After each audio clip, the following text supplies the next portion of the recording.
Hey everyone, welcome back to Rhythm Railroad. So I've been working on this scene. It's a grain facility scene, probably about 2 to 3 weeks now. I'm taking my time with it because I want to make sure I kind of live with it long enough to feel it out and see if it's something that I really want to make permanent. And that's kind of my approach generally. I kind of like put things up temporarily and just kind of run trains around them and stuff and see how it feels. Take some pictures and videos and see what it looks like. But this particular scene is a little tricky. It's the largest area within the largest or widest benchwork that I have in the entire layout. So I wanted to make something really significant here, something that's really going to stand out and that's going to be, worth looking at. Originally, this was going to be just an auto rack facility, and the way it was going to be situated is very similar to this, except that this turnout was going to be way closer to the main line.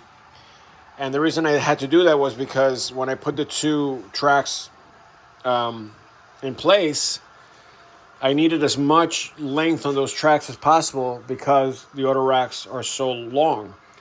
And I didn't want to have a facility that only holds, 4 cars or whatever it is total. So I was able to get, a good amount by doing that. I think I had like 10 cars in here, within the two tracks. And I was definitely going to do it. In fact, I went on and I went ahead and built this here, which was supposed to be kind of like a hint of the parking lot for the cars. And the plan was that the end of the facility was basically around here somewhere, and this was going to be where you unload the cars down the ramps, and then the road was actually going to dip under. This is going to be a bridge. Road was going to dip under, and then the parking lot would be down here. Obviously it would extend. But what I decided to do is not go with that because since I have such good real estate here, I didn't want to make it an auto rack facility. There's not much to an auto rack facility. It's basically just a giant parking lot, bunch of tracks. Everything's flat. Not a lot of structures at all, if any. At least not where the tracks are. So it would just be basically a couple of ramps and maybe a couple of tractor trailers to carry the cars. But I wanted something with more interest. I wanted something with more elevation, with larger structures and stuff like that.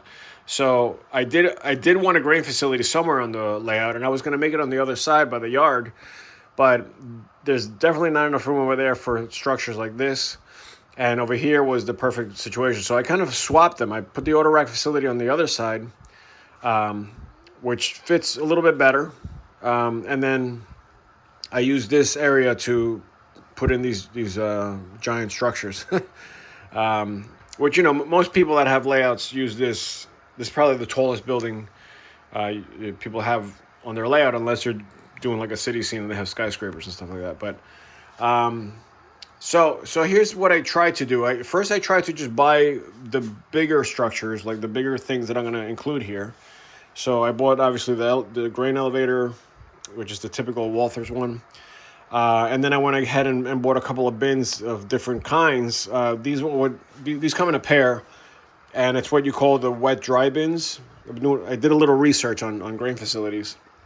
And apparently what happens is when the grain comes in, first it gets evaluated, and then if it's wet, it goes into one bin, let's say that one. And if it's dry enough, the percentage of moisture is low enough, it goes into what they call the dry bin.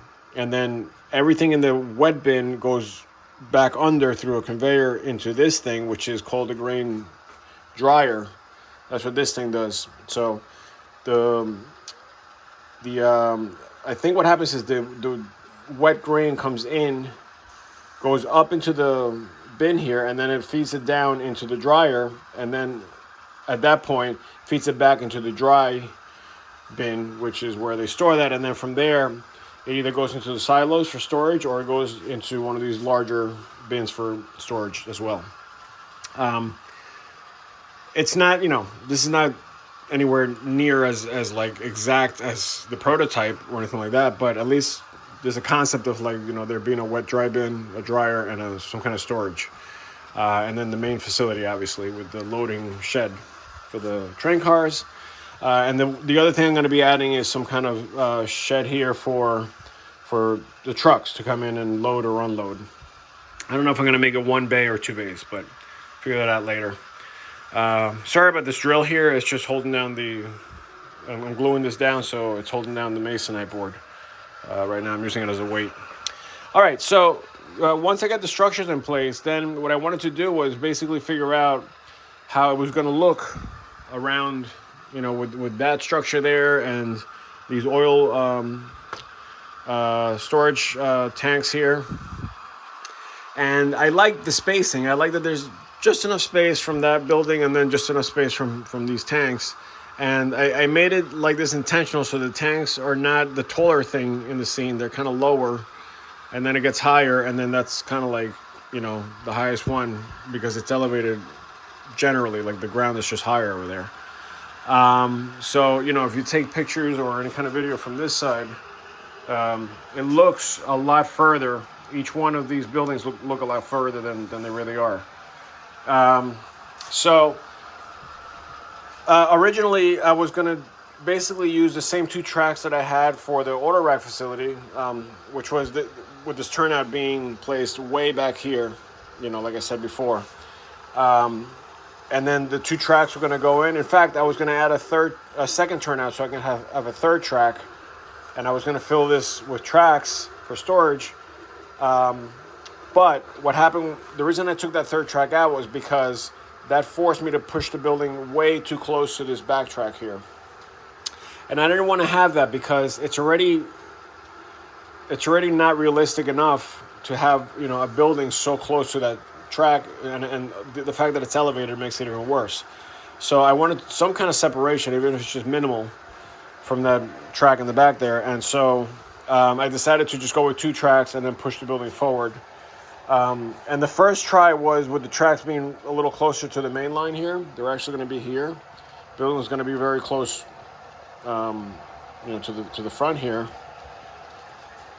And then I decided against that because I want to make an access road that kind of gives separation from the main line to the facility.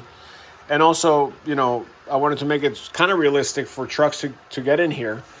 And I didn't want to make it where it was locked by track, you know, and walls and whatever other obstacles. So, you know, sometimes I see facilities in layouts, which is fine the way it is, but I don't like to see like a truck in the middle of somewhere and then I look around and there's no way for this truck to exit. It just looks a little bit forced to me. So even if it's not ideal or not perfect, I want to show some kind of exit and entrance point to the facility with the vehicles. So, you know, I quickly started to think about the space that I have here, and I thought I had a lot more. And then as I started adding things, you know, it's like anything. It starts to look smaller and smaller. So what I did is, instead of taking the tracks all the way to the end here, I decided to plan ahead and make them a little shorter. Now, they're not going to be this short, but they're probably going to come out to like here. And the reason why I want to do that is because exactly what I was talking about before, I want there to be some kind of way for the trucks to come in. So the way I see it is, if the access road is here, it doesn't interrupt this, right? In fact, there could be a road that also attaches to there from that facility. But as it goes over the tracks and then it goes over the main, curves around, what I imagine is that the trucks climb up to this flat ground here, and then the truck can kind of go forward and then back into the shed here, or the 2 sheds that, or, you know, the 2-bay shed here. Load up, unload, whichever way it's going to go, and then they could just make kind of like a wide turn and get back into the road and exit. So that seemed to be the most efficient way to do it, and also it creates a little separation from the main line. Like, again, it's not ideal, but I didn't want to make it. My original plan was to come from under this track, some kind of tunnel or something under there, and then go behind the buildings, which, you know, there is space there, through some kind of shed, and then out this way or out this way. You know, I guess I could still do that, but again, I didn't want to mess with the back there, and also in order to create a tunnel here, I think I might have to like cut into the Homasote a little bit to create space, or add some kind of bridge. I just don't want to mess with the spline, so I decided to just not do anything from this point on the far side, and just kind of keep everything on this side. So that's why I'm going this way with the road, kind of like a U-turn there, and that's it. The other thing is that I moved the turnout onto the pink foam here, because I didn't want the turnout to be floating here or on the way up. I think turnouts get wobbly, you know, when you have them on an incline like that. And I was trying to avoid that. So, you know, again, I don't need that much trackage. So I just moved it up a little bit. I moved this entire facility over a little bit so that the shed wouldn't be too close to this turn here. And then potentially cars could, you know, rub up against the corner there. So just kind of shifted everything over so I can get that turnout there. And either way, it'll be better for the incline to happen within just the main line, like not the main line, the lead, and then flatten out at the point where the turnout is placed.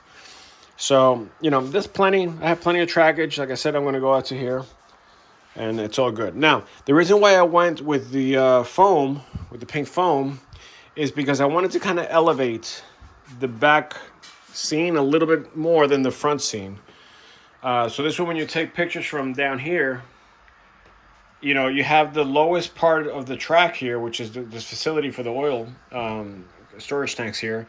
The main line is elevated a little bit because of the cork, and then you can see the grain facility a little bit higher. Now, it's not ridiculously high. I tried going higher than that, so that it would blend better with the track that's in the back that's so high, but it was too high. So this was a nice compromise where it's just a little higher than the main line, and not too high where it's going to be too difficult to get, you know, this trackage to go to that level, and potentially have derailments and stuff.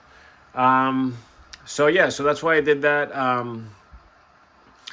I tried to make it so that it was as far this way as possible with the pink foam, so that I would have a nice transition, like I said.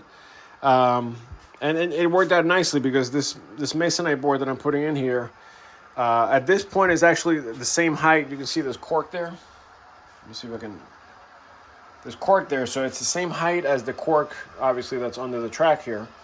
So it's going to be pretty much, the road's going to be flat here, and then it's going to start going up at this point, and it's just a very, very small incline before it flattens out. I didn't want there to be like a sudden, you know, jump in elevation there. So it looks pretty smooth. I like the way it looks generally. But the one thing I'm battling with right now is the retaining walls, because, you know, you got this track in the back that's climbing. So I'm trying to create some kind of retaining wall, at least until the facility the facility territory is completed. So like around here somewhere. And then at that point, I want to just kind of make a hill. But then what happens is the track gets really close to that track. So I need retaining walls here as well. So I'm messing around with a few things. And there's also the transition to this abutment here that I got to think about. So, you know, I think what I'm going to do is just try to get from this point over mostly done before I start messing with the approach. Otherwise, I'm going to drive myself crazy trying to figure it all out. All right, so that's basically it so far. And I'll be making more videos as I make progress on this. And if I do anything interesting or worth explaining, I will definitely include that. All right, thanks for watching.